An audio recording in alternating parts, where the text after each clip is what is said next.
wanya asem ketewa na sebre no a won se Real Madrid betumi aboa no wo bawe so obesi na kan e dia ma wo mo na fe goals awodo a e wo so otumi hyehyɛ na nneoma nyina tumi koye de ma Real Madrid boboko no wotimu se enra da wo tumi hye 4-4 ya against Real Sociedad e wonom ne de atie no wo se we no krampo no na nka wo mo pe win e na tumi koye draw de ma wo mo na se e bibia dead pefe se enneoma betumi akoye e dia ma Real Madrid boboko no a se wo tumi keka no kakra bi a asechena no betumi aye kama nti nyankropon ya tomu a chese obetumi abomoden na watumi ahye goals awodro pi no a enso de aboa ma Real Madrid boboko no enso tumi akonkan na me pato me de to wani mo se no nwatwebo se ken no a ye de awurade asem bebro na ma me fanto wani mo se wo bowura mu watakwa ye da mu live eye sompa 101.1 me pato tachima no eye 106.1 and NKORANZA 90.7 we show Facebook no so a eye sompa 106.5 and na YouTube ne sompa live ye damu ono mo a anya asem keto akra na sebre no ye sore nkonya so na ye de awurade asem abrawo nim sa dane da nyina no edin a meje so eye akosua eje wakode boaten enti ye sore nkonya so na awurade asem ento amoso 21st clinic sciatica expert prim hano ebi ni baby a gise 21st clinic nkoa wo mo de bibiduro ene besa o yare no masa de machine aka ho yare sabia yare bia wutimi de ko ne mama de ba ko a wo magidi wo mu pa no sciatica ena stroke nso de kwa diabetes ne hypertension ne ade Ghana ha baby a wo mo ho enkran ha sese ye wo Tantra Hill runabout se wo free enkran ba ye wo wonsa ni fa so wo fra masaman so na ba nso a wonsa bonkum so ho na wo behu ye 0540 311 0540 311 That's a 21st clinic. Still, woman is sciatica expert. Hey, middle. Brokejo, me dase. Tobi mu na papa be ho na ase ni edie me manu a wo kire me say me fa won ko Brekum Star Senior High School staff sec yes na wo mo wai pani no wo university first year e na kuma no nso edru form 2 e wo Brekum Star Senior High School wa pani na wudi na tem se ni trewu a me kan se ko yini free school dada no mu da fa no ko Brekum Star Senior High School no ani waye exams no cho twa yi ace no kuma no nso abia ma ohye na me anya mwanwo if it's a qualified and experienced graduate teachers here what daje na what students ade e wo ho no una also wa born said there kura obeben Brekum Star Senior High School courses ni general arts general science business home econs so ye wire exam center one students ni p etwako universities nursing training any college of education admission gusu se sia ya kase staff sec admission forms e radio station have wutie yai e de binsu school campus e day and boarding we ne double track sembia regular one ye nimu ya bia faka free Brekum main station ekwa campus ho ana fa brenya kwa road no eni gisam ni say SHS1 e free and wo je asuafo e from 2 and from 3 awo form free 0243 643 251 and 020 914 9762 Brekum Star Senior High School Christ our strong tower. Nananom emwaduma nyina frosie die nanso wonim enkankatesie mu denti na isi nkanka hene abibire mu ha asoye atumi die bibiduro kasa yade ma yade bobirim dwane eye obo herbal and medical research center obo herbal for no de wono be expert wo cardiovascular diseases onipa yakoma eda emu no ene duro ben a eboa temogya ma nipa kwa no nyina no eno ne cardiovascular no na Ghana hanso de obo herbal ene ye expert in cardiovascular diseases eno ti wuti yade a ayekwa nkoro no na wonso wonante kakra bi a no wabre na afi kuma no ebo peri de bia wo de omogya borso no kosoro e bia won so wonan ne wasere etimi tutu ne to da yesisirisi da wo de ananse ache wo yam timi hyew enso na bibia nsie afei wo bo ene wo konji etimi twe wo man me kire wo se wo ni padua no ba bia ntini ne mogya fa bia de akunini na wo ma bibiduro kasa mamu yade nyina adwane ene obo hebafo se wo hu akira kwai e wo sunyane krodua mu ha wo behu ye wo Zinco Road ye ben Divine Junction ye ni Immigration Information Center ene di hwani mu Accra ye wo kasoa tachiman ana NKORANZA nso obo heba asoye ni bi wo ho ubenye enupa bi wo Green Light Pharmacy Mosaic Pharmacy edike heba odumase ana ba bia eto no bia frey wo 0245 700 248 ana 0249 761 508 obo heba abibiduro kasa ehwehwemu mapa abeda di se wuyi yade bi te se diabetes ene mojabroso efiri ho a saa yare ye didi so yi yare a ha Ghana fo adwen pa sisi yade ayemtim ena koko yare a se bawo so a woni anika ene anije wa brabom na 3A ko capsules no ya heda to ye bo ase ene ya yese sa wonum aduro no a koko na fifiri wo yam afifiri wo herefa ebeyi di afiri ho menim sabre baabi a wo ya wo temenka ena menim onipa bi a koko ha no ena menim baabi a koko no adi wakoduru anika sam o hinta sam a sabre ya wo temenkan medema wo no se edin no 3A ko capsules ya koko master mesra utie na sha no nso babia ya wo Ghana ha sei no gia number yi na frɛ yen 0546 107 107 0546 107 107 0546 107 107 3A ko capsules adroyi ye koko master yi mu amu watachiman ene ne mpatamu ofo mani nkyerɛ ma yuoni atwe yi akyea wɔ kwaya ase ɛno nti awofo ne ahwɛfo sɛ musan Kwabis Senior High School ho a ɛne na ɛte sɛ deɛ wode kantia konsuo na de so ne yɛsesa Kwabis Educational Complex ya efree crèche nursery KG primary ɛne junior high school no ɛna sɛ deɛ wode senior high school na ka ho no ɛne nyina ne sɛ Kwabis Educational Complex for no yɛ adeɛ ɛno nti Ghana Education Service ɛde ku wɔ ho pa na wɔn hyehyɛ pa wode bia senior high school yi ɛno nti na wɔhyɛ amansa nyina bɔ sɛ wo ba tworo ɛwɔ Kwabis Senior High School a tertiary straight awofo ne ahwɛfo yi mo bisa na Nyankopɔn adomonya ɛno nti ka ho na admission course adesuafo free SHS 1 2 and 3 one courses no yɛ general arts general science home economics any business transfer any obi a watena fie kyɛn so wɔgye wɔn mo hostel facility ma wɔn free chichiri and benchre na ɛba no wɔn senior high school abrosan no dia o ko bɛda adesua kɛkɛ Kwabis Senior High School akyerɛkyerɛfo na benki tasuahunu so wade kyerɛ mu na wɔnim na poso a wɔbɛkyerɛw ama wɔtwa wase no simple Kwabis Senior High School one Crescent New Magazine Techiman Road ofri Kwabis Educational Complex pɛ na wɔkɔ Kwabis Senior High School ana afrɛ wɔn no 024 887 6028 and 0553 959997 Kwabis Senior High School Center of Knowledge.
na appointment is no pay.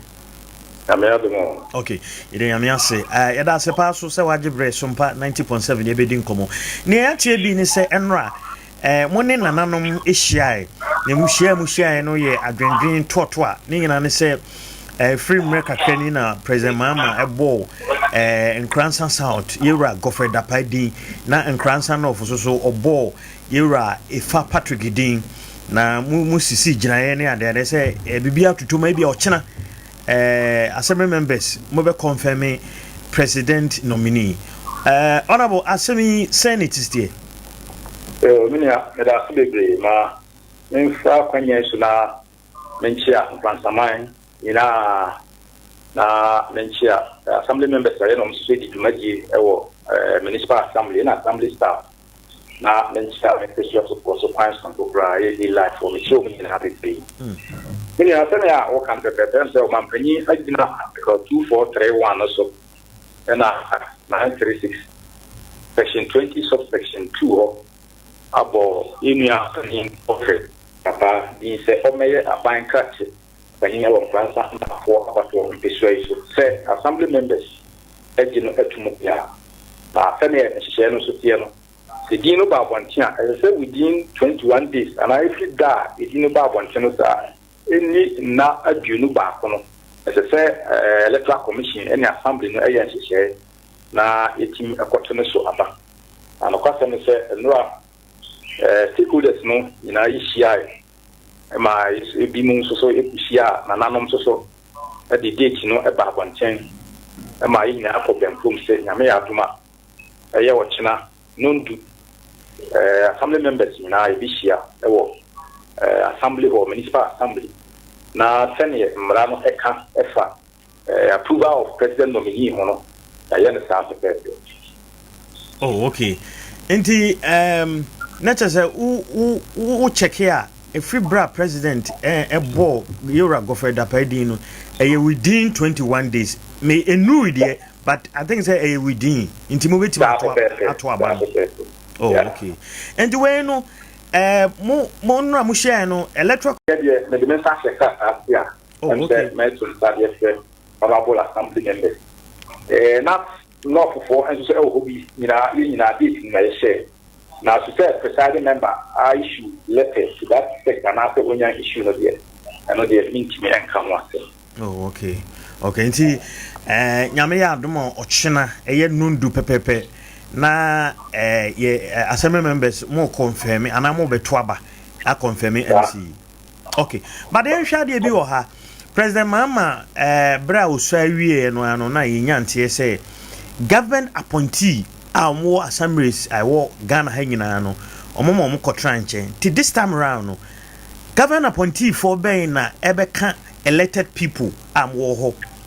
na ochina ma confirm MC. Mrano ema omampani fine se utimi appointed nipa foforo na se nipa foforo onso so betimi abe di omuduma je se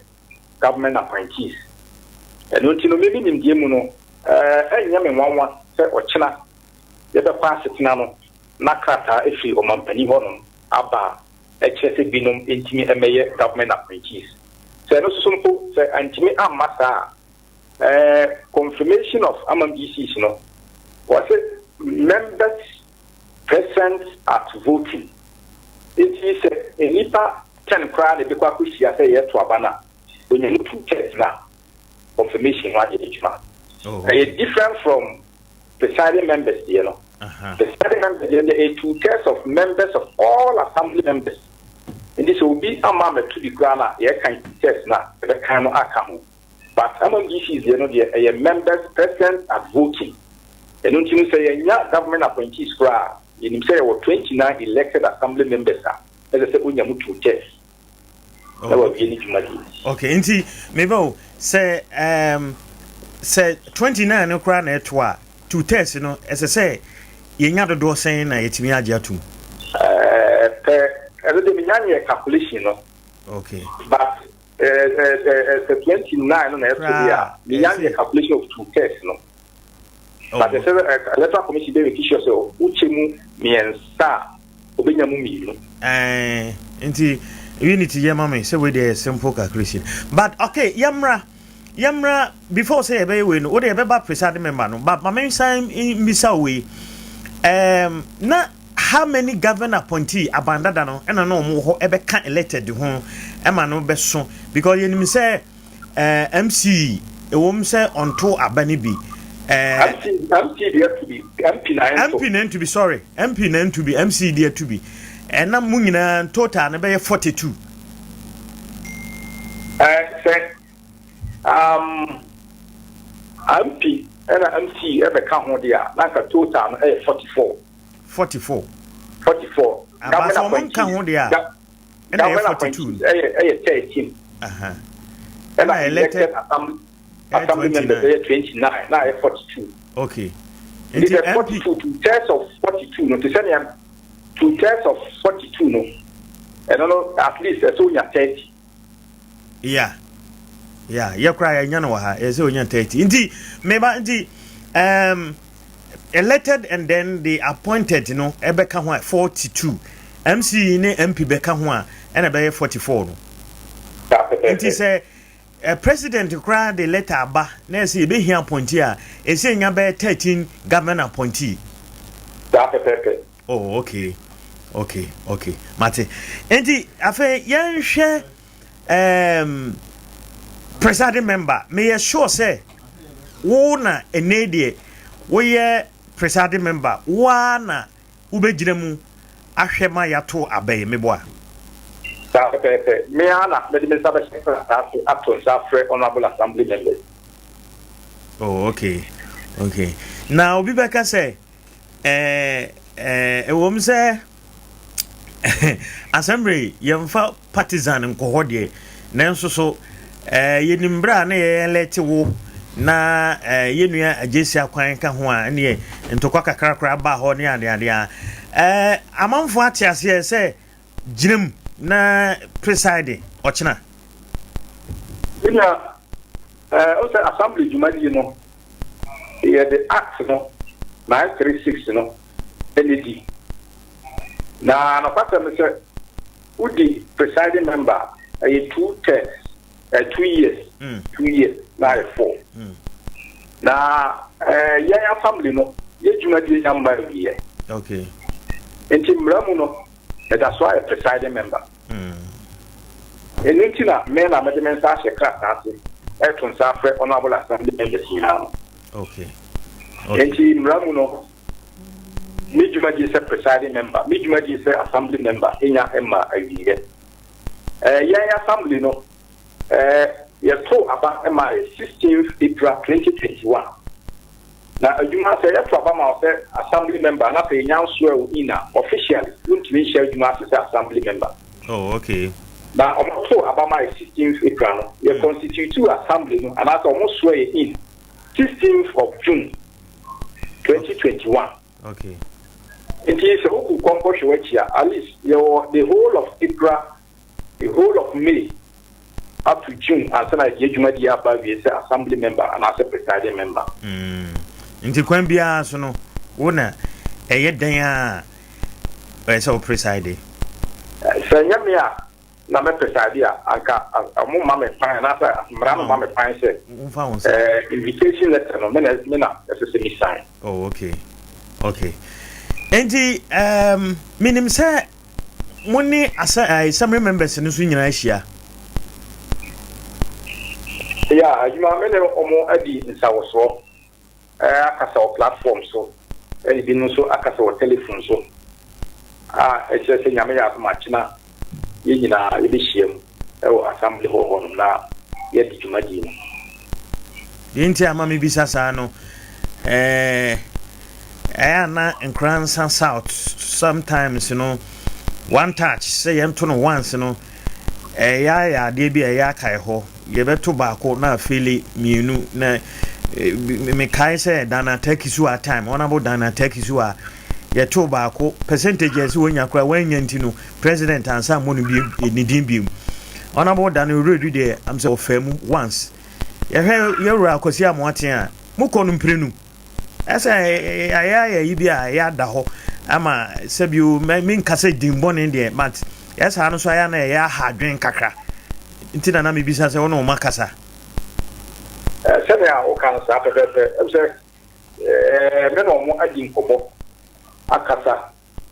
a ɛkyerɛ sɛ obiaa ɛkrado sɛ nyame yɛ adom a ɔkyena no yɛbɛtumi ayɛ biribiaa waano ama din a ɛnsɛm fataeɛ no yɛnsan ɛnkɔnkɔgye biem nti wotietie mu a ɔkyena bɛtumi ayɛ no once wɔ ho nyame paa bɛtumi ayɛ one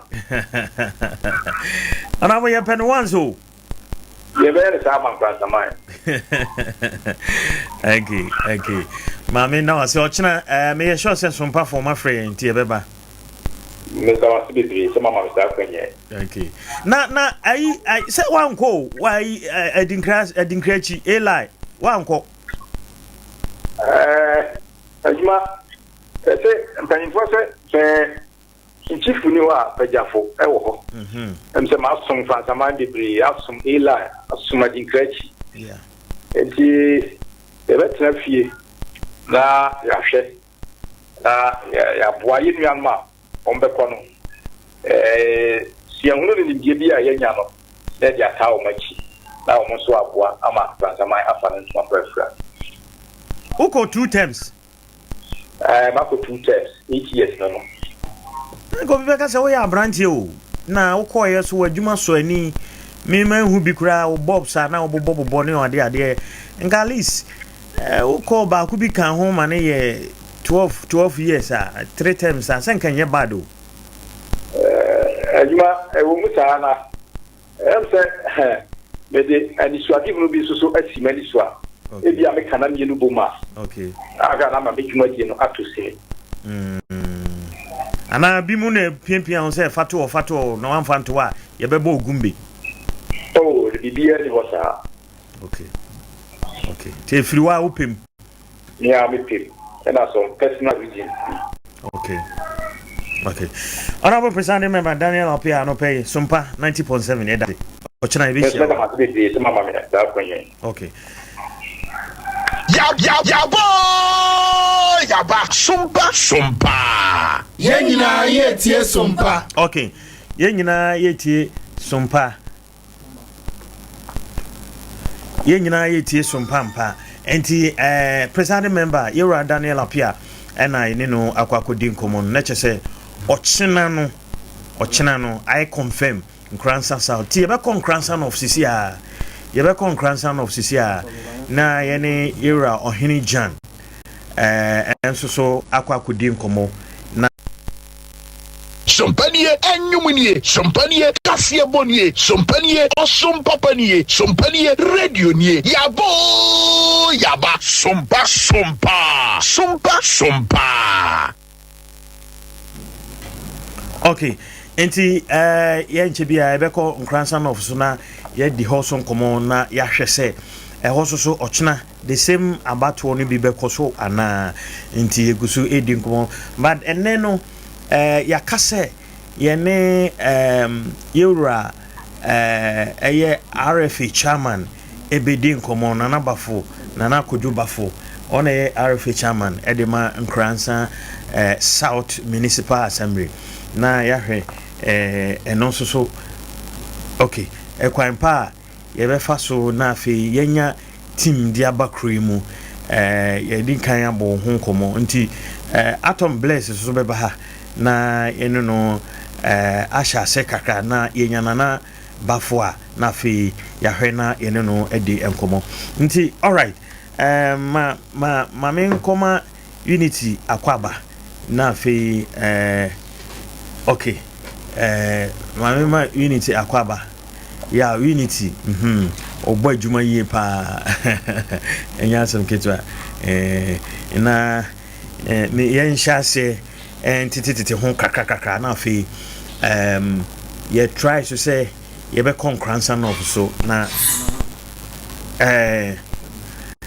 okay enti unity akwaba na teten okay we miss me ho ye pa o microphone we dey am say o pepa o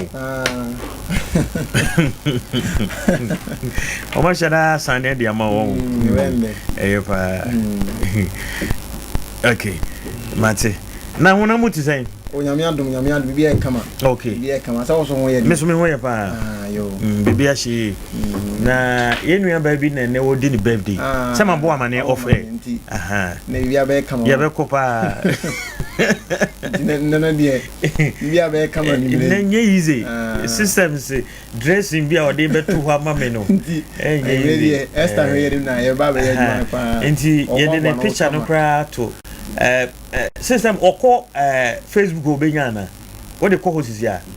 Facebook 90.7 Esther owo conformity side ho nation echi ho nation echi ho oye come up oye heavy papa say me tese na bi ta say wa wala na wa na wa ware na me ka che say wa ware oba no wa ware so picture no heavy pa heavy pa nti owo nation mu anase conformating side ho ono wo ye friend Esther and then nyame de afi ba kwa kan fie ho ni nua ne mia mi nua Kofi Yesu opomati Kofi Yesu na dachi DC enso so nua no nti Esther happy birthday enko enfama YouTube Sompa TV the picture no eda ho and Facebook no so Sompa 90.7 Facebook no so picture no eda ho kama you na kwa ne kase pa de man you very kase kama atom bless so aba bless by microphone mami na me huni eko na apomoti say Mr. Juma Nyamiadum. Okay. Vimo. Yeah, Vimo. Okay. Yeah, Nyamiasi. Enti mo hwema me say benya grandson of presiding members so because if you see who say ochina nsusu no akro no ano ye grandson of so Pato and a president abonidi for now. Nti Pato Patrick Ifa say grandson of for china nso omuso betro ma ba confirm Patoa na ka ye hu say yenya north and south ni nyina no kama na fe ye hu nia ochina ye betimi aye nti unity check mame but ye ma assignment bi na assignment no menim say wadi hu dwuma o yesi maame bi wo municipal assembly ho na maame no sebi na dwimu ka ne kakra ena ka abono ka bono no eno mo de ne ko wanchi na unse wanchi no ukọ ho a wo a doctors for a omo hwe numpemu say wo numpemu wanya problem a omo wo a doctors a omo expect omo hwem a enim say no de wanchi de ekoso eno no na mami okoda wanchi a na wanchi for am say omo so omo boka do obia ma ho ena omo de ne ba no omo de na koma municipal assembly for ena ye say omo de no akọ ho ekoto assembly ho ma sise maame no ura municipal assembly soro ho a woda sa steps na se ho ena sensu oto a egu no so ho na oda bibia na oda ho sa chese oda ho sa na wo hihye crutches yi o mama ne bi ontimi nsoro nya hwe minim se wo ko di sa adwuma no no kra ni wo mutane no amekọ ho eno a wo koto no na ma me ni ho nti minim ba bia afa na san ne ko ti me yemani senka na yimi na me ko keke sakra na nka me ba baba me ko ma nkoto no I think the pictures in the old be crowd. Pictures no. Sam said, "I know one here." My be crowd. Yenim baby, I mean, was here. But said last every year, saying Saturday no be a basi Monday no. But no, I'm a car around. No. None of crutches be as on Abby. Inti minimum se bia ma fa na for treatment dia minim.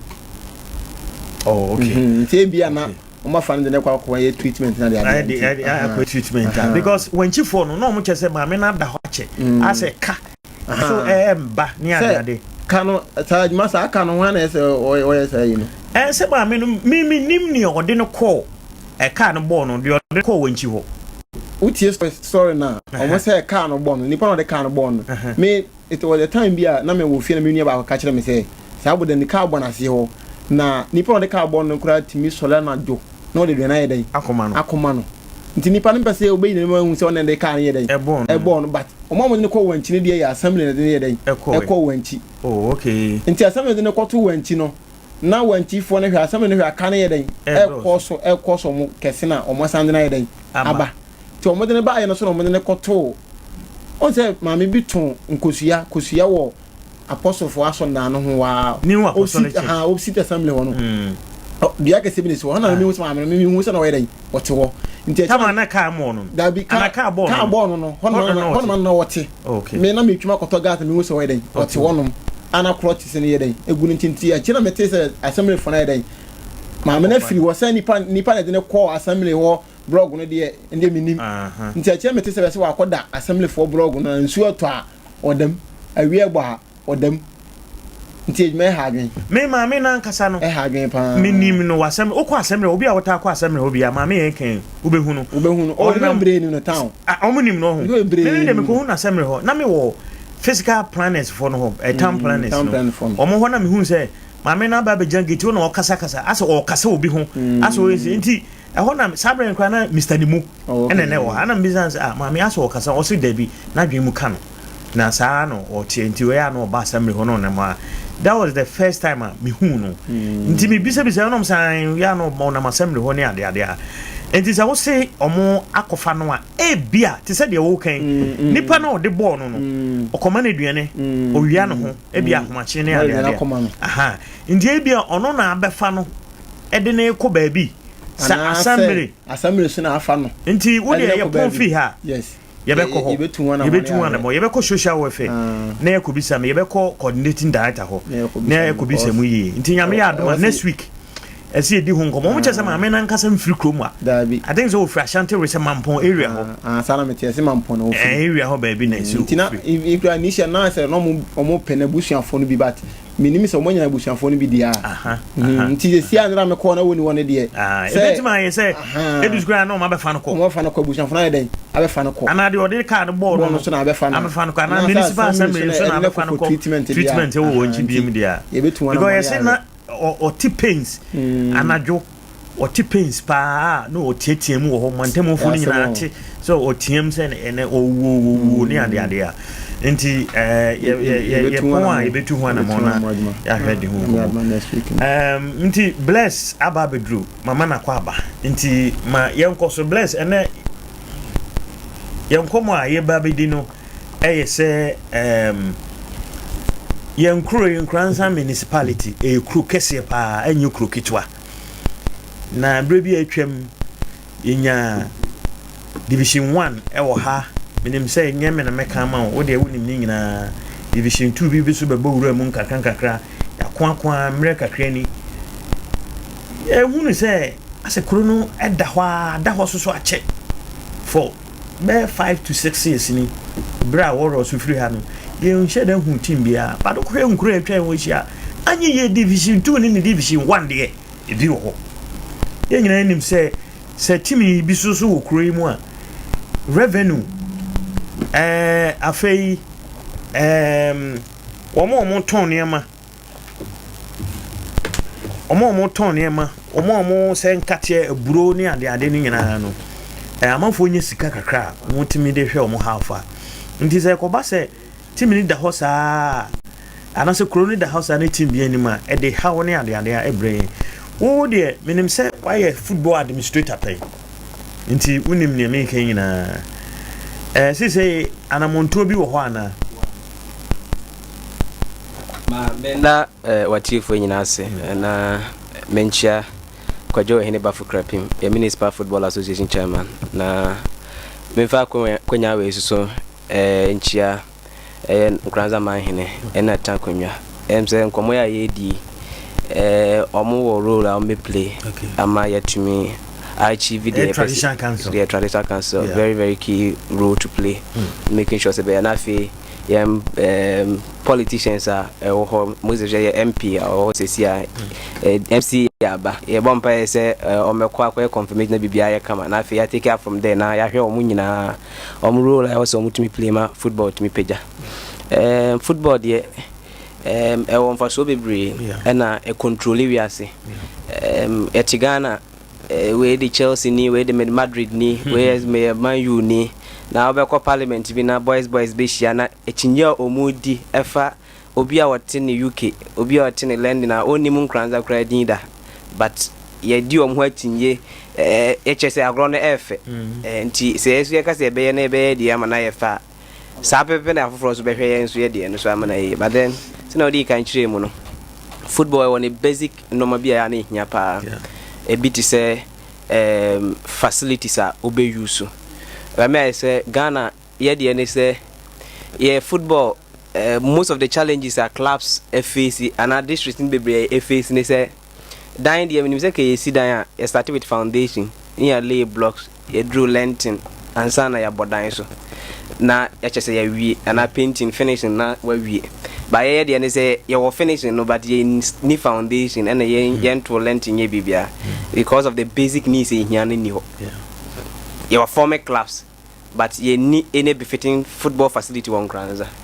yɛ ni stadium wɔ Nkranza ebetumi host Premier League match enti wokɔtɔ Premier League ba Nkranza wonya ba bi more wɔ Nkranza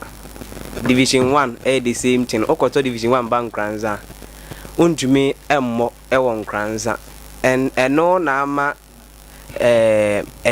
biggest challenger who say clubs no effective because clubs no all right systems people are ready to bring on class yes meba ubegina so ama me na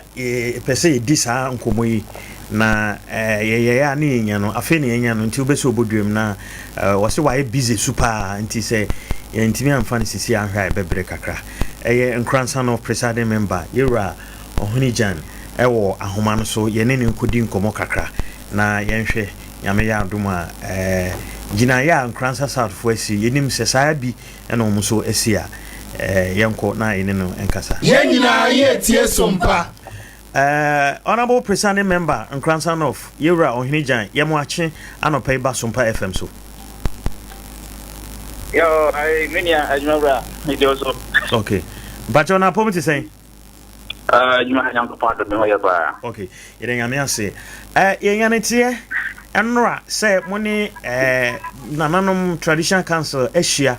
ayen hyehyɛ say ADEA nka president nominee Yura Ifa Patrick Pato nka mo be confirm no me ba cho South for ye no di nkomo mo say ekina mo de no mo hia no ekosi da ben yo adima wadi kana michia sompa tie fo nyina ne o na o panel no na no question mo na nkasa na mini ho okay eti be late afternoon no between 3:34 and a minya call free no me no say am say odene planning for you to say nti Thursday na omo pese ka confirmation no embraso nti o frame bo mama ne okay nti obo amanie no so watimi ne wasamre members so akasa yeah the problem mama ne wie no ya o kan say o ga na omo actually me coordinating directors no munya no nti o de so say binyano I come so member na manye said ya message aba no so we me wie no na me frɛ coordinating director the friend binyano sabre on say long weekend in India because of holidays and James and also call na bushi yanchen ntina onyanti ye mo no ta ne em say ntina wo ampi no I would not know the miss call okay but about Thursday ni mom na akoye yi kakra because as I remember the baby wo ha no tukwan assembly members no ne ayi ntina akoye a day ne dante mu na akoye yi kakra how they see sabre no someone na edit ne beba edit mi twini bebre nti me the top platform so bo assembly members na manie and you are paying a coordinating director say so far assistant when ya am in anything come on say after meaning come on or friend the or the tuning it's also craft friend original boss and the original boss and so after that time no also plan your way original boss go dating the original okay and the actually also a free original minister for confirmation then there's a call for the consultation no so no course no as I feel actually now be any information it now more competing aboa ama baso no more information or confirm your place and run no outside rather not no make up coordinating director and your man the deputy prepare it the things are very 10 you can make on say ya kwa person signer ya dispatch letters no okay intinese say confirm say ochina ebetima baso ya said ya into atwa me nkomo twitwia me ka say ya di ama kodri die betimi abaso no 80% 90% assurance ebebaso okay enti wo platform no we da some members no nkofo no say odi tu mu no unya concern bia obi anka bibia ya di tu mu no Omamba so ne obia kan bibia mfa ho and say obia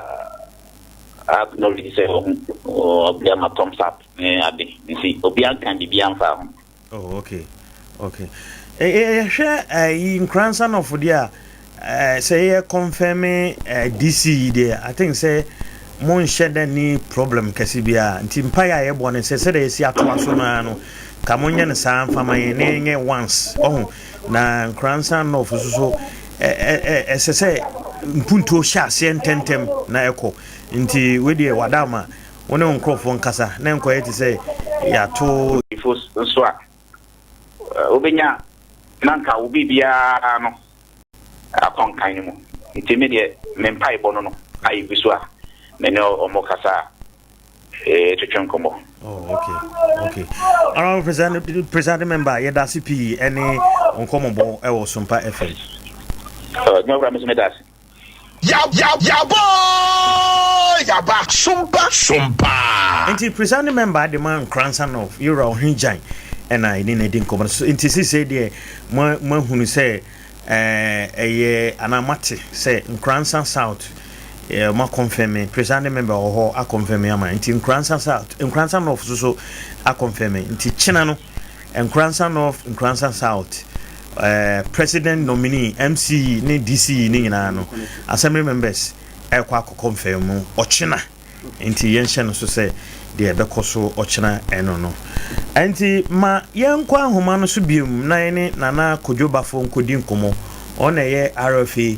chairman edema Kransan South o ahoma no so nana ma chia no pay na apomoti sen na me adom no ba ya me so me hoye pa Sompa ye nyina ye hoye yo nana ai nkoma anopai ye die ene se sabi ubedi Kransan football animu ye hunie ma wo ye kakra de boa Kransan na ye how a youth no nyina esu eka ho asem ne se enka ebeye ya ye behia ye krade enkanya division 1 mpo ye sha ase ne nya division 2 mpo na mu kakra ne konya division 1 na ye ko premier nke ni beje ba ye tu ani a Kransan ekuro no da ho a meka football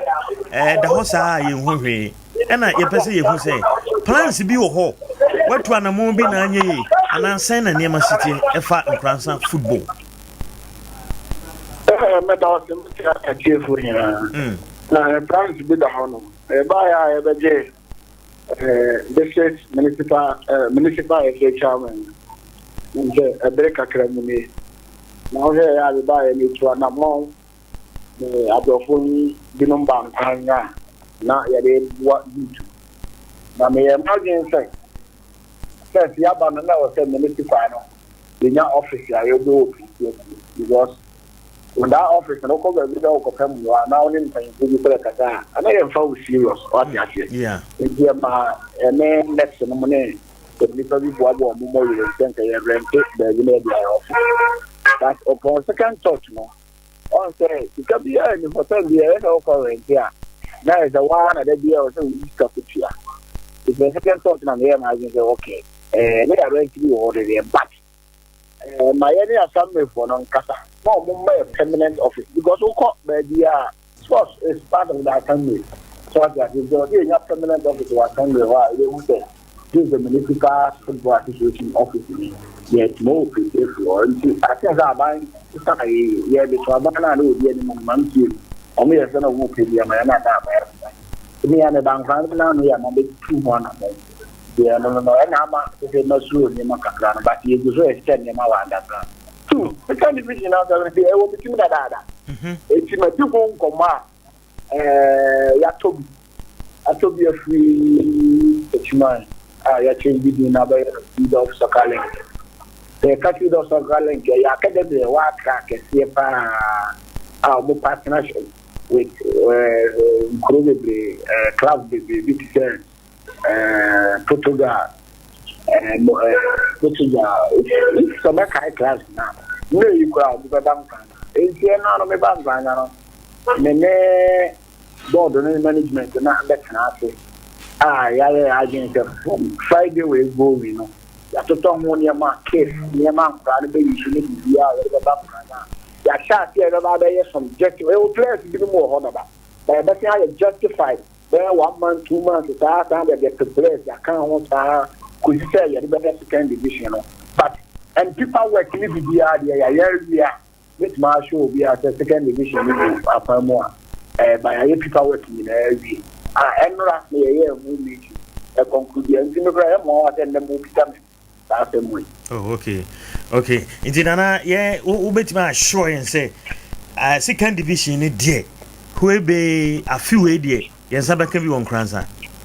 Oh, and I make sure that as for people working, they make me the interest to work out, you know, FIFA Connect, BBI, even Ubisa Besatoma, he is the secretary. He know everything. He can confirm to you. The money will be one. And the other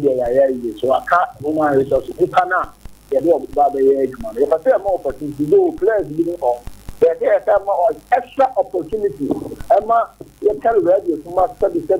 Your mom in Kanye. You see him come to Promono. The banner of my mother just the family and the best players they are represented. You can be different. Oh, okay. Nana money yo pa. And say yanhwe Parkinson so your children's park wo nanka ye mama Harriet so nanka wo ye we a say and I know kwa me twem ase no mayi we no kra free so ne ade nana nso we de eche kakra I have that my son and your mama me and the bar breast or your more my own eche abaya and they are looking to say anything for you things. You didn't have a bit to make or big. Okay. Your opportunity to grab and paying for me. If you want a more, that's an uncommon in my and I'll come before 2009. I will run now. You push a cracker, man. Then I'll be away. They are okay, woman, which my mom will complete. My other say, I buy and I said, yeah, park in that. Said they are. In fact, they put my second division. They are set up park and get the best starting park in the years and a booty problem. Oh, children's park here that we dressing room and yo. So, everything that's a dear, and I open one so I am 80. Be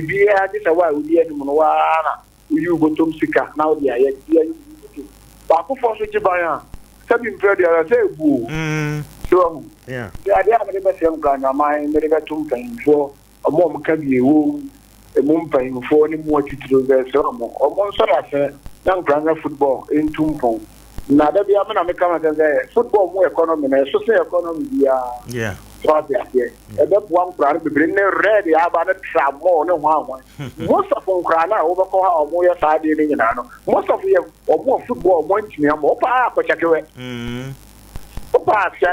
Yes, I research most of words are almost a bumble or multi baby and no red wine. Most of footballers here. Young or one to make nothing and to one more body, not a more drew baby. age national o ti me nko ye adwuma bi ono a wanko school ono so wa share board football ni see na ni so no dey see na ni so a antimi anye ya ama no ntino ono ko na ni ma na wo dey afabra foforo bi a na ko wi o mo ba sa ja tin say the chef football mo na e dem pass over be that boy am I atem grand mine I said mono is mine okay any Ghana mine any we as ya man san nyina dia be nya so paso e se ba ko fo le ko so no man san and e che and e kama di se te chuma no fio mo ki bi na what get division and e kama di ba dia kwa ko kama di ho paso be maka infrastructure be kama di ho paso be maka a di to be do te chuma asem ya se be nya no so kama di be be kali sunu o pa kwa na ko be bi o mo sha ki sa na me be ye nya bi fi nkran na ye so ye di boy di na ye di chere di ye so ye di aya abo nkran na ma chere di ye nya players di nim ti da du koku maso play bomba azikama now azikama kwezi under 20 goalkeeper trainer so fi nkran na say baby o pass through and na what menya that position no ya think say omo try asene ne ye ni ya ebe bo na abo nkran na man okay nana anope Sompa FM ye da se pa na obre obanso a mayente wonka ye nyina ye tie Sompa okay enti nana kodobafo DFA District Football Association chairman initially no na me kano RFA but you say DFA District Football Association chairman no ona ene na di nkomo enti mame miskan ko bless wo na wa start bibi eka na kama din obo ni din no wa starting football teachman na am so obo academy bi kama din start what teachman Liberty yeah wow enti I started with teachman Liberty blast eye yeah kama din Suleiman about teachman Liberty and now they call Right to Dream Academy so from Right to Dream Academy now call Nordjylland Denmark or fi Denmark now call Rene and now from Rene or Basadam thing. Wow. And they will be more Black Stars. Inti also what him krasa. Which my be say Kamal Dean inti motivate a lot of people who teach man or more football. Etina teach man clubs na doors no. Yeah. Or more players be now more to me chirese asimesi see ni say. I started with Aminu Dramani. Yeah, Aminu Dramani. Yes. Yeah. Aminu Dramani no teach man go face. And ni days our nya transfer e man club ni nya training company like your nya training company say eh sa football sika wo musa na kama din so team na obo no we kai part man na dey share board division 2 so be your park so na mo stray your boss na onye making a move 2020 ya mu na 2022 ya na the first compensate by any team no share brand no mo bibia asesa ezo mo team bus mo clubhouse o ton sa sia o de be your project Teachman Liberty that be say FIFA watch yes who training player na ko professional level FIFA o sky dem wow and no say heroes most especially so movie say be call Denmark or moving from Denmark to Rennes no our training compensation what training akula ne da bia from the age 12 to 23 team bia wa bobia no your training process in this teams ni bia no say ka say bia ya turn name 200 million sa 200 million no ma training no ya mo share automatic e bi wo kra wasan paperwork say o turn player no 30% onwards transfer and kra no so kra sa be ka ho na jese asem na say we tie no ni enti mama ye wiwe wo de no na ye na na kasa sure see no o say division 2 de rest assured say e bi ba enam kwan so o say pekwa mi sa o yeah I know there say anamone there ya tube bre most we there manimusem am say no akra shia and bobo ho your one agent of NKORANZA seed of our big academy wa Accra you're one of the biggest academies in Ghana this year and how many partners baby how many AC Monza money other teams there the any more Eddie Nkuta ho say you was search people are more haily from NKORANZA at least also much me give it back to society because NKORANZA na uheli from no there's no football going but your talent ni there eti adena mun give it back to society na yem peja be together I said the Mex Soccer Academy obuan klani bebre Mex Football Club o here o come training ground o here players wo ho na say nya sa teams ni be 2-3 on NKORANZA eno ne be ma football no atimi apagya bi because one club dey ntimi pagya nkranza kro ne so oko techima am over 22 division 2 clubs coast clubs am eye bebre e wo hodo menti no ebehia se ye benya eye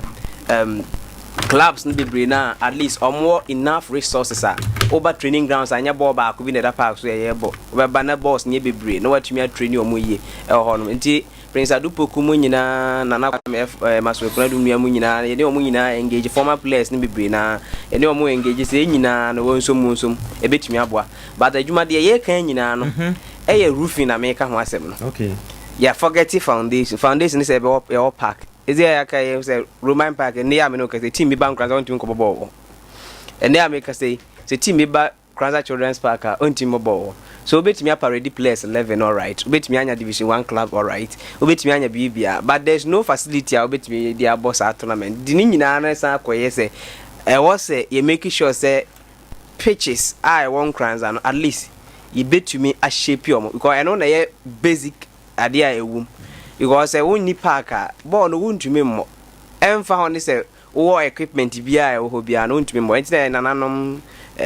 aban ewo se omutumi boa na afi Nkranza timamfo nyina ebetumi aboa na ye bibi aboa man Nkranza my last recently now call Roman Park na astrotef infrastructure to say uhu use na yi yakogu ba bi ni ade but use na ya sala ninti na okay first no bisa yes park in sem etise children's park in standard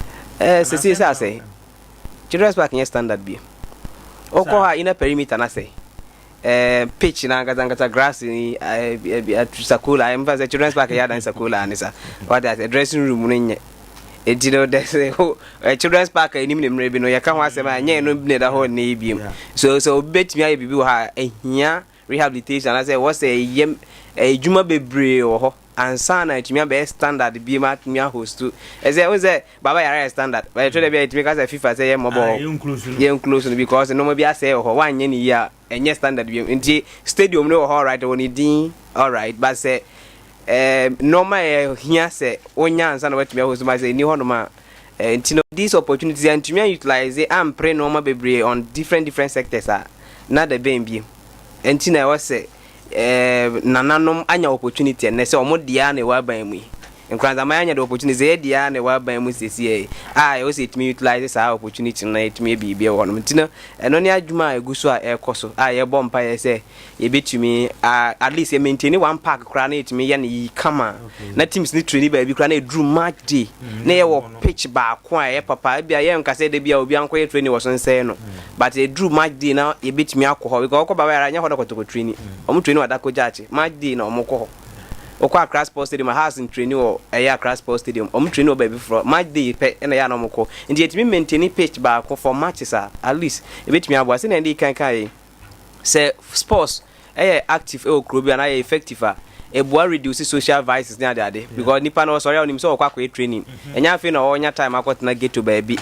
but se ball ni ho na sa nije bia ni ho no ma then obe find other anije wo ho no ebetimi akwa resulting to drugs because football name one nije esan so ma o fit health wise improve no bebre but the ball ni ho no ma one na ball ni ho de na me e bia me nko sport bi nko pe e bia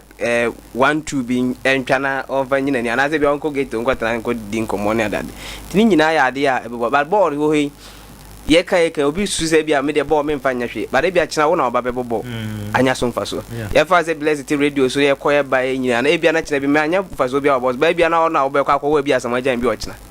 bia de yen wo no kra ye nim de destiny e kra wo ma samajan mo papa mo amobo but ne o mbo ball to the highest level e wo hodom enti na de a ye stress e o mbetumi aye pitch facilities na we say itumi hwe most especially Nkranza Roman Park ya at the heart of Nkranza and last week coordinating director ho team train say new MC be bana fe san so adro room na fe ahwe say even if ABI was FA corner your solicited fans kra na de ya ade a ye wi aye Nkranza man Japade enye obi ade e wo hodo mentino so far eno ne koma e wo hodo maybe mapim so kodro no pitch ene ade because they say cater at least was someone but as we speak baby obey trading cry problem Max Football Club they omo training or you say mobile to dey bi krampo abeba na ebia mpanimfo was some more time bi say monya mfo so ha na yeso ya ntwa so enko e wo ha seed of ba at least and so ba boa my addition ho say mutimi san so e pejama na afa my class na doors na matches are doors Dr. Kwanta 11 Tigers mo yo mo de but say more match one crown the whole Nkranza district ni na ye schools no crampo ni standard pitches I bet me the same thing applies to Nkranza North into obeka team no ho asem na team ne ba hefa na bobo nti no I was say timi hwe ho no na afa esema nti I say ye my home 1 to 2 years bia dia at least bet me apeja bibi no say ye peja for division 2 yes for the meantime clubs ye benya division 2 ye benya third division ye benya ye me advice to clubs no say my prayer won say ye per division 1 and premier bi because ye need stadium papa krampo na open up stadium at least e be take be 1 year and sana ye timia CC stadium are standard but I don't prevent you from developing and grooming players and are giving them the opportunity to play competitive matches. To we are focused. They say, okay, you person nya kama din Suleiman na bi. They be a training, you grooming, you kwa crack about just a tournament, agency tournament. Ya na ekoso hoi. A bit me abo academy say invite you. City Soccer Academy say also ma Portugal for ne Italy for na ba. E ba club say wo ha ni nyina be nya the opportunity a participate bi. Wow. Shine a better so not just say opportunity na better yes or now for years yet me assign akoba because the olden days near na yet me produce great players like Prince Adupoku as a Kamuako ole mo ena na you produce a lot hono but modern day teachman so bam pa ko Premier League on players bebre na ko national teams are on players bebre na hono ma at least boa or more economically kakra because assessant nipa bebre destiny hodum entino I say an amonde ya tua nti ye monpa tie chase facilities na betimi aye bi na fe mo so amoso mo empenifo at least ye bet ye nyina de effort be wuram na ya sre empenifo no mabo ama at least ye tumi asiesie in stadiums no na ye manenya ade ehia e man say bia ya ade efaso bia nche da ni so na ya ye nya return ne ya e bia returns no e bi wo ha ya na nya direct indirect ena obenya returns no nti hu da ebeba ba ebebom so a pafu hodom enne was it me sensitizing system no so na eboa ya ma bibia ya kama okay bless atom me da se pa brother akwa ba ye be be lines no enche bia enti eje for mo nche no so enche ye be ma mo so ma ba mu kakra we dey nkomo ya try say benya division 1 and division 2 mpo omo che say ba na ade a o kira so MC ni DC confirmation ebeba so me ma be 5 minutes bi na ya be lines no too in the first place I think say time me who topic and I was so glad manage pa if you say media no na say now you take care of some of these things because they say the iron or control to sumai any many obia yusunani and he said wa money am na one you so resources no time no opportunities now wona when be ba so no akachi na bi mo hono mo call manim so obia dwene ko ba bi o so say so obia developer na no actai kwa kumanu no so kwa akoye gate community oboase you see but ka kra na akosi ne dan na kumase ne ya this no obia ne brinti good course na encourage me prayer e bape si be nye leaders a mo ye selfless wona wo to ho wona kuro no eho adwene eda wa akoma so na yenya bisa I'm telling you say encourage twa ho ahia no enka omuni Nkranza ntimi nyina obibia look at this present time away see a whole first lady of Ghana from our area you understand so ye yusukra ye kwa ko ye ministers ye special initiative which is a very sensitive president mama dana kuma spano de ama MP awano ye woni patitiri be mfiri Nkranza ebi no okra okro wo to yakra woni mo nzo mba ye wasini dan wa asket oba no okọ binum Ghana this Mastercard no ne yinya ade nyina ye woni pa omo we titiri meni Nkranza Teachers Cooperative Credit Union manager share very in-depth one of the intelligent guys I've ever really engaged with or men I've ever engaged with into we nyina say it me kan ye niam ne bomu yie na ye jai pesamin kumenya ene adifru pe ne yi ne kase ye ne de ne asidache so say oh ya de a me ayi adwuma me philosophy ni say I don't do things for men enti me ubeti ni menya asem wo ne me was a minu ni asem issue bibi baba say you recommend both my recommend because I don't do things for you wo me hwe wo ne ya why am blocking you maybe your life ma maybe na me na say ba affecting because adwumawura akọ first adwumawura bibi aba ne ya de work be a ministry of education da me do akra me say me ko bibi o ministry of education me ni obi afre no kra wo de meet me afre so I always look beyond people's flaws say why am I bone why am bibi no I don't take that any imagine me kra me yes me ya me rade so ni pen tua me ka kra nyam betua me ka ena nkwan ye da eta no esebinom anya bia se me hoyi me lobe ma obi kra me no nya yi ma lobe ya mo ba be MC kukuru ni ye me kwan 0.4 ha ana any other place bia me kwa me do what I'm for kwan so akwan no kwa untutu nko I also benefit so I always look beyond near my be ye me nkwa me there I always look at how ye nyina be enjoy because we adwuma say free school ho na wo fa so me be tre no mo school no mu ko free school obi am from how agency be me sika na mkonko tua bibia obi ba ko ba kakra bi ba free school ni ho no ma wo betua school fees ato ne ho ne ma aye nipa miensa adwuma say enti say push development on a larger scale e boye nyina e ma ne cause back to the you know where Techima sisi ai your teams on your potential even for Premier League and kasa on say Techima City koye and or sign back and at one day so koye and also so back it's all share the obo mudi at Liberty ni wo mo ma ban ni ade otu so munyine pushi harder enti a good course and the debate ni yamani nsia enso ankra sports presenters no mo monitoring na and picking up na yem pushi na yenya say wetimi wakame we wa ha we wa yemfa ni nyina nto nchen na de yema ne yema nko animu se ne enye wo memeten e chene baba ye meten na bia me pushi una no na chene baba ye memeten or somebody ofri me lineage ani nyina betimi aboa ka wabo kama adin din I say no free NKORANZA say what you say but the end of the day obey inspiration ama buno enclave ni nyina say nipa betie free had direct like Aminu Dramani on say your first your second World Cup goal your call World Cup first time I call on say so on that record say Ghana your second goal share no World Cup no Aminu Dramani and share won ntini nyina ba be ka ho ani nyina konte shem kran nti yem pushi in that direction yembra MC ni ayi so yes media dia me de be ma omo ma ye nyina ne se omo ye yu omo no na no me ka wa ha o say he who wants to have friends should make himself friendly o pese wunya adamfo a se wo so yo ho so obi a wo pa adamfo sometimes they are never no connection here there enye brebia na woni mo bia ansa na wa ya de ebu a woni mo bia but we abesi aye woni amane yes I remember Oredu or something before Oredu baba ye MC wa ha no na I knew him Techiman or your youth commandant utim say na onim how to relate with the youth na na no be din komo kope aba na me ka so okay youth organizer or say Oredu is untouchable.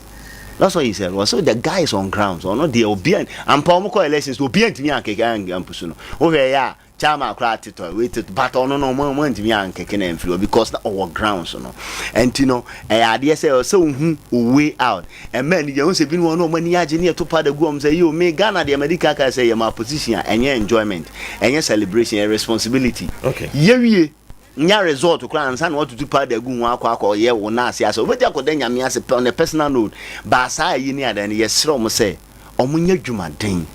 omunwurawura be also omurura ne mpuntu a ye hia enkoso osi hia na NKORANZA be more visible no enya dwuma eno ne ade ase say ye hwe ne ye ya omokoto aba no so no ba yi adwuma woko yiri nipa no ko gigiska bumbum won ho na oba na so ntumi nya hwe a men complain because ye ka obi a wase kuro na wa woko yiri obi gigiska no ene wase kuro no enti de ye ka ne se mo nko yiri amanfo nko twitwa price mo obi ada bi yen kwa ne hwe nipa so obetimi ayi adwuma no yen dig in the background yen hu no ne yen nya ye to amanso a eye o wie na bi a wa wie jokes ka na bibi ni ade ye banye bagin na akotena se binim se afi na mso meta maduru ma bread do ye campaign fi na mso bedidi ubedidi wa he a obi ede na ba ne ade na wo giniska bum no so oba hon ma ne ka no so okoba obosia wontua na wotua no bede na watimi akoso afi o ya se assemblyman kokoji ayi bo se me kwa ye mfi mi ne be re afi because what you see ka wi waton ade no nti yesero mo se nye bargain ni kwayiri obi ni ade bia no omo hwese nipa ne na ba no obetumi a se hwenas wontumi nya adwuma ne ye ni mo bi a adwuma ye na ma ye ni mo bi a wo ye ni mo obi anim yo nim obi abetimi aye ontumi nya yen kicking out yen reject no do obetimi aye no yen to abanama no on a flexible node na ontumi nya adwuma na mai medase brother Philip medase pa all right enti ye be line na tum obetimi abana so aba be kire wadwen yema yinko so sompa 90.7 so any 0598994994 0598994994 ubetimi afre na also abaso na wabekire wadwen ewo ye njumedi eso lines no edem 0598994994 0598994994 ochira nyame ya adoma yera Godfrey Dapa assembly members no eko confirm no mpaya ye bone se omokwa enye once enkoye se yato yesan shed afofra san beto debi sanso na nkransa no ofususu sa Efa Patrick Patu enso so said they are no pay no say assembly members ekwa kwaje omo atum no sa na ho so ebeko afi ye hwe nkransa football say be benya division bi abaha na etimi abeboayen ewo kremu ho komo na no pay ye adie nti wo braining se obetimi afre na so de wadwenkyere aba number no 0598 994 0598 ufra na also wode aba 21st clinic ene kuta imu a ade achia bia yema yinkoso yede ebremu nti kai se sciatica expert eno no nti se wo to ase ho free unkutudwe unan eba unan dan ho no unan form ho no se ye o ya pa utim se ye o ya na sciatica ni bi na wanya nti obetima ko 21st clinic na okwa akọ complain acho mu no motimi ahwe eno achi no say stroke diabetes pressure afi wuti na ye o ya yare ahoro bia o ko 21st clinic 21st clinic a ombebo branches no more than 15 na Ghana abrochiri de bubruja ofre 0540311311 bia obia no ombefa na omo ene wo akasa na waba na omahwe kama na nkransa kredem ha no omo ben children's park omni presby bang no ene di enimhwehye no so sa fama nti yeguso obetimi afre na nsoso wode wo adwenkyere aba ewo ene yemen koso dwumadi eso number no 0598994994 0598994994 ufra na yafao na yenewo ensoso atwa yenjumedi eso 0598994994 amenko atom bless wo iguso hwese course no beba no wo de odi betwato ewo yenkomodi mu a the mesra ne se course ya starti ebehia mpaibo na afi obi bia ro obetimi play just like senior brother kan no se media house won kranza nyina no obi abeboa na yatumi lift sports won kranza me ankasanga so one thing I may say se schools are mutie no catch them young refereeing policy GFA president keded no krakude baye no eno so ye pese ehemu kana won kranza because onye obi ade na ebo ne bonko ye pese ye no it going forward ye inter schools are yen ko hu se PE teachers na ehye tries as EDD the matches no ye be pick omon kola na ya start atro no on weekends okay enti se utie na bia wo ba bi na pese odi referee na bia my number is 0554 900 280 ye be register omo asubmit list na koma FIFA say akola we ye titina mana be referee o china bi enti o me starting kakra we will have o me before makwa akra depending on performance e wo honom enti referee so ye person be groom players no na ye groom referee so a ebeba chi no na bia nkranza ye nya eye players a onimbo ne bono na ye so yesan so nya referees a omuso adi ball na de akoma enti wa wo so de ni onimbo ne bono pese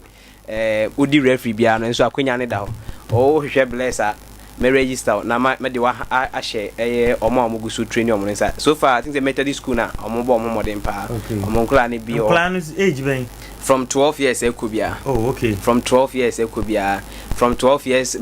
per young age into JHS. In fact JHS any SS any primary school upper primary bia obetimi adwan ni. Oh, okay. From upper primary JHS to SS bia I also obetimi asua rules no obetimi reading. Obetimi starting to start omo se sia na akire omo football rules no.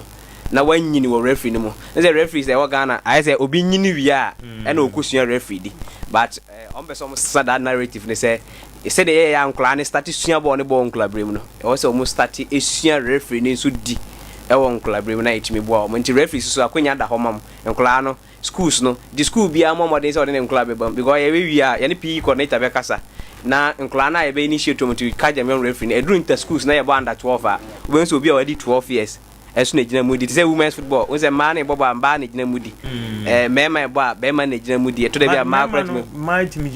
me dibi enti say nkla e bo into schools a ade na akla ntimi ni so suanko ade a ne mfefo na ebo nti obetimi am kan chom say bro nsu wo mu de o da bi nkla no one thing they say secret e wo mu say nkla ni referee ni deeper akla ni bad intent they watch no no they wasua no and no person implement it they are no more strict on some of the things oh I don't hear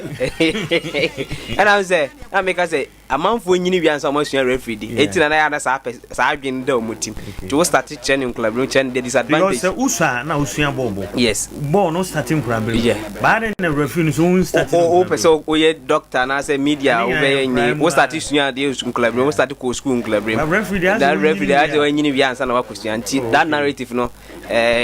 GFA president Ketokra person asesa no nti class we start o ma start bebre okọ say Bunu East Kentampona lead more about 32 Kajan young referees. Wow. Of which Ebimukra could di MTFA Cup. Sir, MTFA Cup here quarterfinals. Ebimune could di Kajan young for the Codis. And you over fan say ya gra now that Klawa could di Kotoko match. I lift to I will more profile high into which me cost cook a crack with him. I want to would have we want to FIFA World Cup. And my CVL rich. Hono ya statue. Na say o ma statue an kra bre o mo no ma. FIFA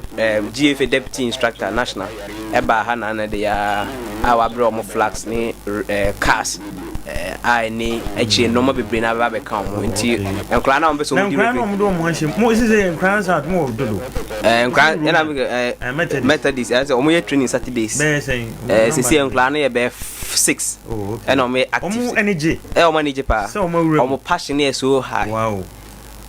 As almost a passion and I sound crown who class no business and actual bed there. What do you want to say? Do referee? Yes, yes. Do co school weekends, Saturday. What about training? Actual loss of the game, actual practicals. Now who's yanning kakra friendly match be on potema wakwa kudi. Ewo honum. Nti enko say ebi gala ya eboy. Now mo is I say crowns or mo dibi nklani dibi. Most of the matches are man di. Kaja young for na young crowns. Say me kan o ma mo ehwe follow mo bia no hu. So mugusu ya na ne dia senior high SRC wiki omone ekunfiamia test ebo friendly match omo no mukokodi sa match catch them young for ne kodi SS but omo ye 12 years 13 years and a penny ba akoka omo ho a omo handle sa match nti akonya no so ho say ye no is it chairman abai no nya football ne nkwa na focus on branches na ewo mu ni nyina no ye training na ya lifting kofo na ebimu sua referee ebimu sua football administration na ebimu sua ball ne bo e wo ho no okay Mate bless ya da say frɛ wo bye brother yeah yes and I don't know me follow catch them young for no referees you know and I think it's very good and yet even your football no club baby I feeling no the rather you judge the basics you know the baseline you judge ho and I focus on for carbon penny before man making and sometimes on be drew camp okra na we say na cohesion no ya na air dem mom wo hwe coach Samadem Sam Dudumone whether we di kan frane mo a na omo shase e Mike Esian mu nyina o he de we si promote omo ansa na ombekọ World Cup na duru na say compatibility no je omo nkabo mu omo ye de bobo na a different so me I support that initiative no say enu ho na nkonko ye say nti am ye referees no hwemu a na first omo nche da nkwa achiri kra because I say out of the blues enya de deliberate say you train obi and obi o wa no nya opportunity bi apa no awuram bu abekra no anyina bi obi okra se aka no no he say o wie na bi ansa na okwa but this time they are making the most in the bought mommy and say Messi Tego or something. Messi Tego. Yes. Yeah. So man or Mudi can hear in fact or more impact or more yeah. You know, no, I think he's a security personnel. Now was had double with that kind of football, coaching, referee ceremony and the other. Eboa Emma. Ultimu say Emma be nani be so okay. So I didn't to me. I am currently at the account. So if you know. Sa eniemo mo yesi ye hyase free baby ne ade aba build no ehia pa ne no ne ade a Ghana nkasa in all facets of your sports and ehia o hwe ya isi ya American ade isi ya boys on go transfer brochire o go ka Ghana ya amuso go transfer brochire ehe no ya ade a ne akofa naba no ha betu American ya nti omo bakra na hutu se ye nche da ntie ne hwe omo yi all we want say ben but se ya hye bibia se nti abrofo no niema yi nso omo yeri nyina na enye se bi omo ya ade echen yi but akola nkra bi osu akola na eche ne swimming ne eche ne swimming nti so fa swimming as a professional enya ade se fitin ya ne baba ye ho ba ye de ne be se ya na ye wonti o ha na obi piepe ne akofa no onya ye boxing ni ade nyina se nya asamo agamo eni sabuko mayifo no azuma nelson ma omo ye yikra ne nyina nke ekele ne du ta bi kra ne enhye da eni wo na wo develop omo so stronger on baba ye nti no I think say medium I support that initiative no na said the air no NKORANZA sports presenters no emphasize we nsi ni say obeboa na resources interview connections bi on be said the bless na ombetumi ama ania baha cause NKORANZA so can players Ghana kasa players coaches players like Kunadu this former Kotoko also say former yes Maso Kunadu or say former footballer national team no any few others are free has say na make I say some years ago young guy will come no more DB on the friend na these what do say me ba me you know this will be an boy ya na onimba na de omu hia ye mo kakra ye tu en safra won so nsem wo bi obi wa sports won ni nye ho kra but at least connection wo kra ye pe national team union ye wo chairman for any secretary for bi no mbeti recommended guys no e bakra wo so mo recommend no akofo bi free techiman ade yan ba guide woni bobo pa but ne maame 2 years ago ne maame kon yes ane ma ni nyina mfa ni nyina nto nchen na yin pushy guys nti ye so mo obi ne say football ya another lucrative area so wo boa one enye so obenya mfa so wonko an but ne hwe kama adin ni wo mo makoye o mayi o mo busuafo ko mutime boa o mo meka sa aminu dramani na me ni nia no nyina o boa mo nyina de bi tu kwan mo mo nya yi ni ade nti se o boa baako e wo football field ne nyamia dom otumi pie mu a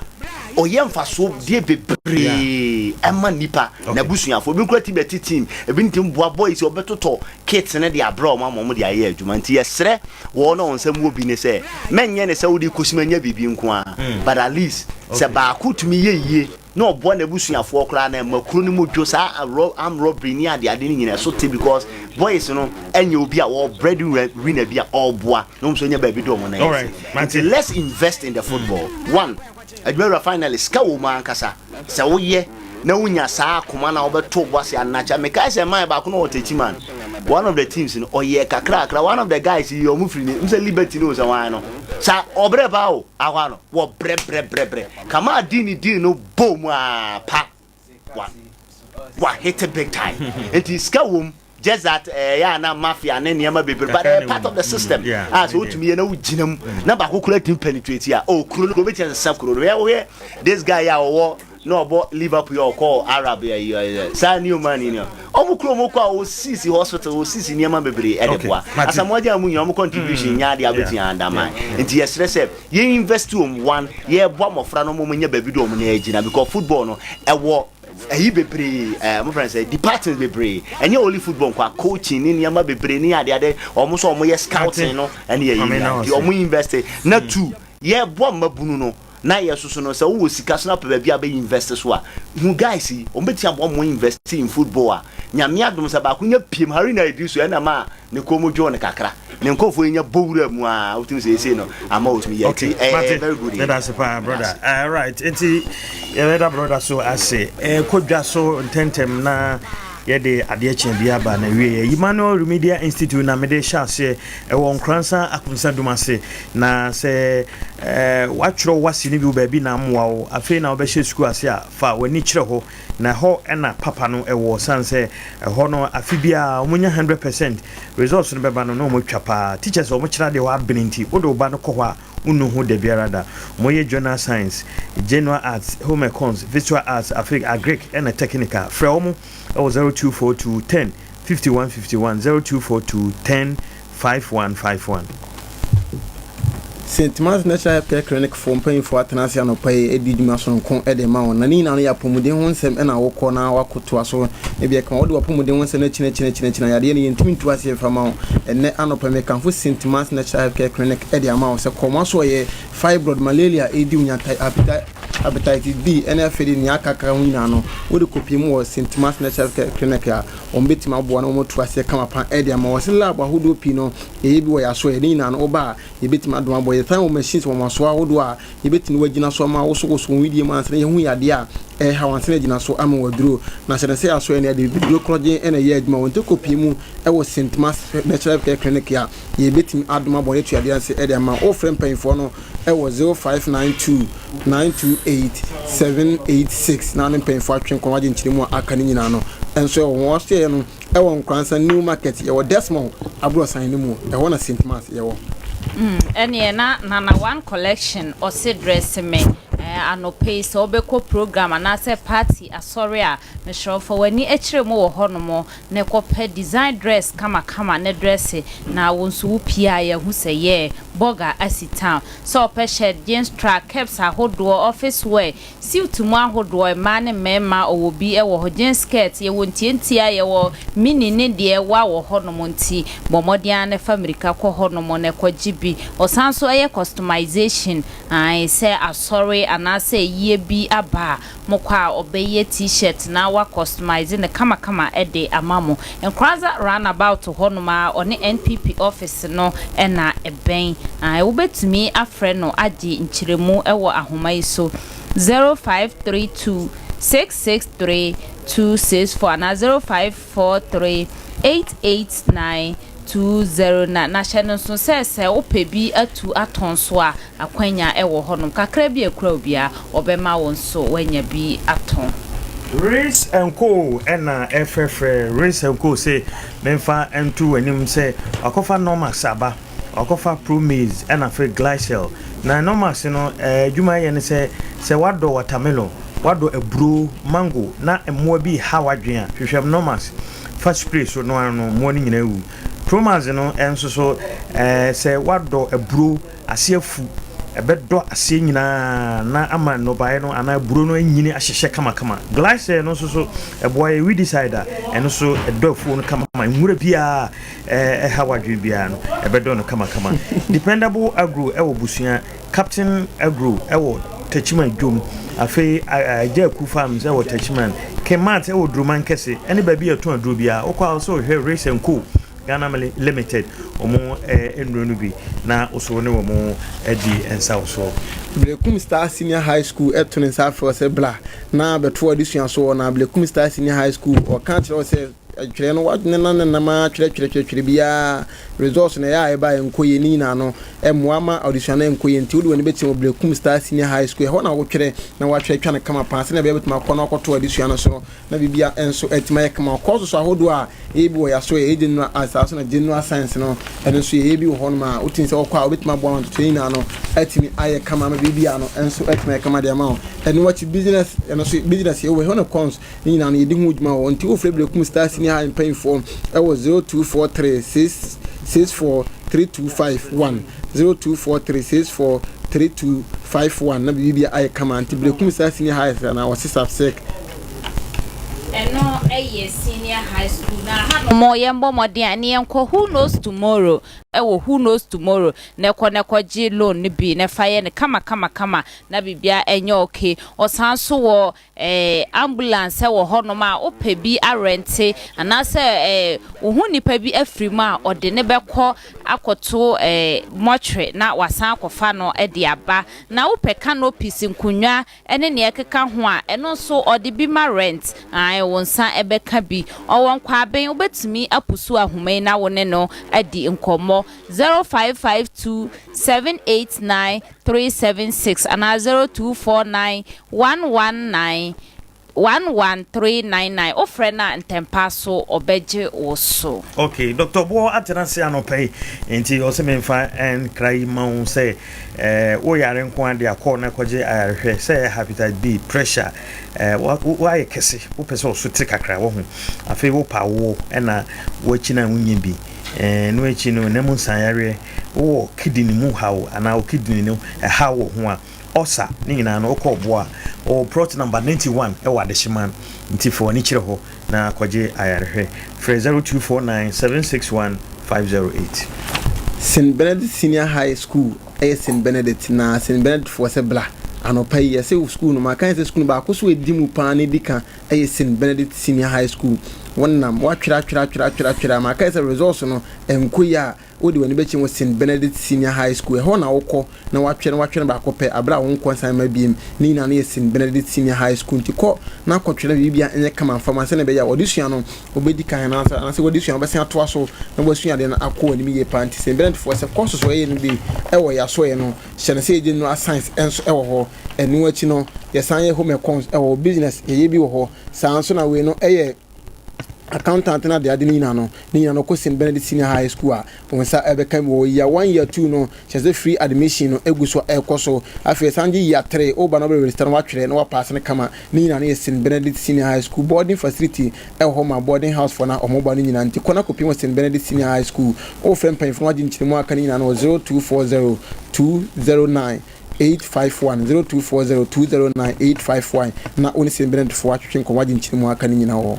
Tabia Herbal Products na edi endroyi aba edwamai so bomodin ese obema wonsan akabia wozanike wo ho ye wo Tabia Herbal Capsules sanso ne ye wo Tabia takum wo ho no mo eno ema ne mema no moma wonsan enkabi malaria so ajewo aboso a bomodin ama wonsan enka Tabia Herbal Mixture no ne nom na ebetu ase edi ama nsu ahya ase tutoi de wa wonim se ntontom no so wo mo so wo asore pa o mo pa aduane adi enti ma onsanka adroi bi nom na bibia endeda na akwan mu emma ne a o pa adroi bi ato ana wo hia nkyeremu pendodo mu atu emfra homa 0243686861 ofra tempa yebeje oso Odifo Engineering Enterprise Odifo ewo nkransan of Busia na o say ono ankasa no oye Energy Commission Inspector akotro exams ene say wodan manwa ono abehwe na waye no kama waye electrician waya edan nti wasifie abrosan se ne sitie bia obewa ya kama waye Energy Commission Inspector nti say we electrician na so akoya obi dan waye wiring na opese wo inspect man na wo de stamp ni team mu de manwa eno so wo sa akonya sansa abayama ne tumi ni nyina eno echi no say eye multi TV DSTV obey install the amount afi iron rice cooker any heavy duty machine be ase or repair and OCC and so catch no obey the amount kama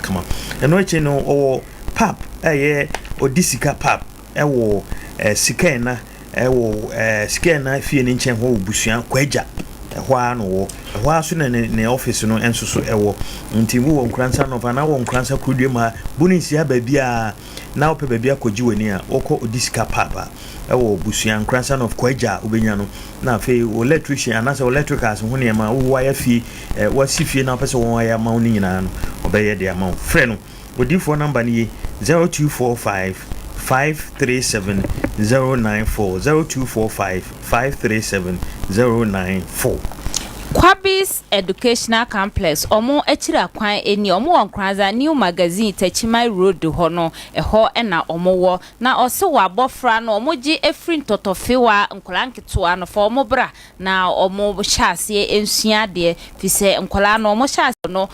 free nya de a obetua hostel fee na aduane no no akasa beto ntifa oba ne ebra na ombra mbesua de na ontro na ontwa ne ye se ne be ya bebi ode ne resource be kobiano obenya adwuma aye nia ohia nkyeremu anasa opese wono omudi nkomo embo modi ampusu ahomai 0248876028 ana 0553959997 Kwabis ose Center of Knowledge and yes say waist pains and as constipation any do nya ni na no 3A co capsule and awokoje na wobona no pay na bibia e kama koko na fifuro to a chepan wa kwa any other chinisa yanko ni na 3A co capsule and awokope na wanom na bibia e kama enu wachi o run na stomach run na says o yem e2 pa obenya 3A co capsule no bi na wobona ni na so atima koye ka pa e dia ma na bibia e kama chere say ya nduro no e available e wodwa so ba bi abokobia no obenya bi ato nti ukokole ne heba obenya bi ato sanso na dani heba obenya to anya bi ato misty heba ena fida pedan ni na no kwa wonsa ebitima ka bi koto 3 ko capsule fo nduro no bi nanom na tu koko na se na be ekwa ema bi o frame pen for 0546 107 3 ko capsule na koko master Divine Winners Company Limited ena akwakofa Vita 05 organic ade abedwaso eno organic enye yanom de ya wode ye adwuma house there be way organic ankasa natural one nti unya na se wode ye okua eboawo na se bia wadua koko atosudie bi na wadua se ye cashew eburo bibibia ubehia Vita 05 organic plant ni bi na eboye pa se wo ye mmoa ni nyina no oba apply manatimi aboawo woko edwaso a wo se wo hwe Vita 05 organic na eno na amanfo obia de adwuma kuafo mu de ni Joko Francis Teria ho a obenye bi alpha and omega bi wo ho asona alpha and omega ewa sua no ana antwibosi ako ewa ayire de eja saye so wo bi friend 0243852751 and yeah esmo ko mesta eye menstruation aduro sanso na white aduro ena fere fresh enso aduro ni na no wunya esmo ko cap mesta bi ono ma ebetu ase kama pa eno chi ne esmo bon mesta no hyenese eno so no eye waist pains enso aduro sanso na back pains aduro ni wunya bia ebetu aboa esmo pan mesta no hyenese body pains sanso na pita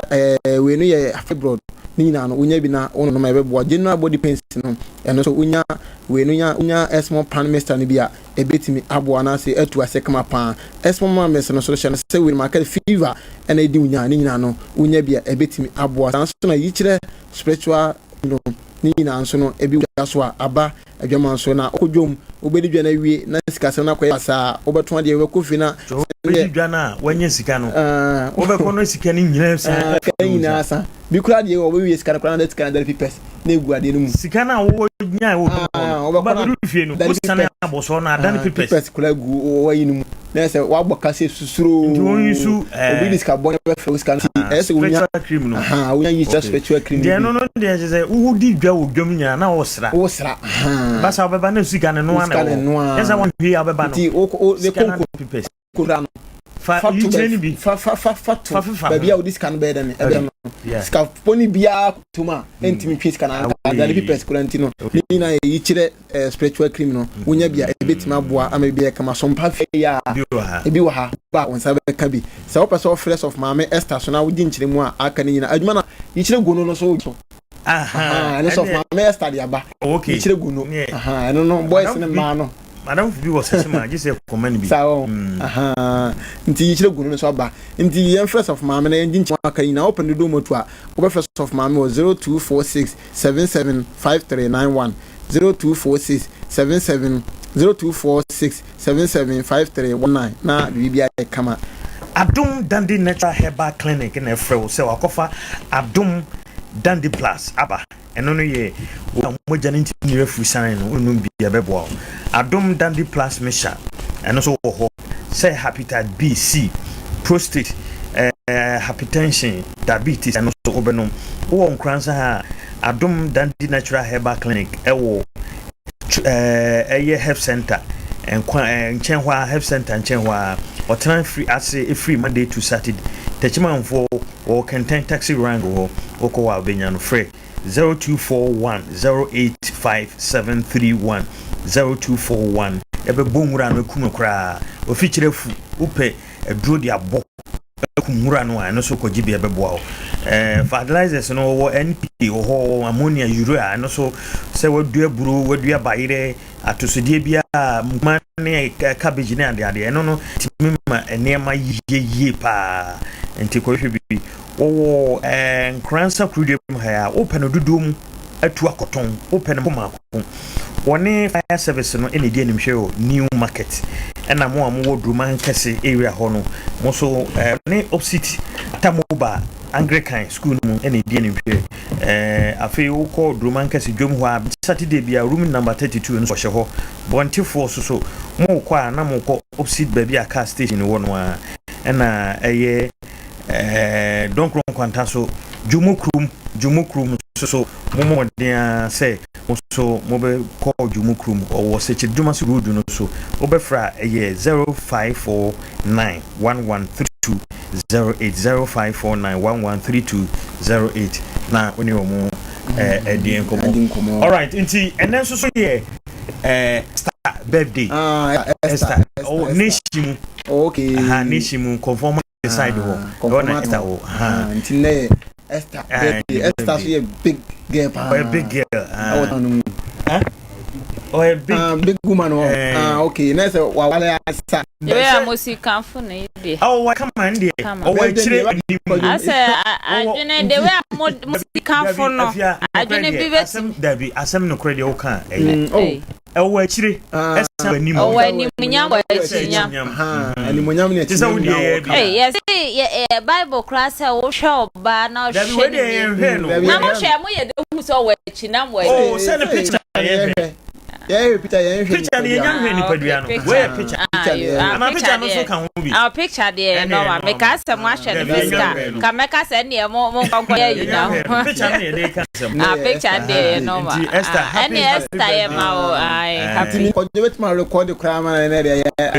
ya come on mo oh neshimu nsha man say me ban de o ban de Endi Kofi Yesu me amenu Kofi Yesu ni Paul Martin ni senka ware ya nka me de ne ma me baba aku ai ba me ni Endi ma happy birthday ni mu na so ye kwame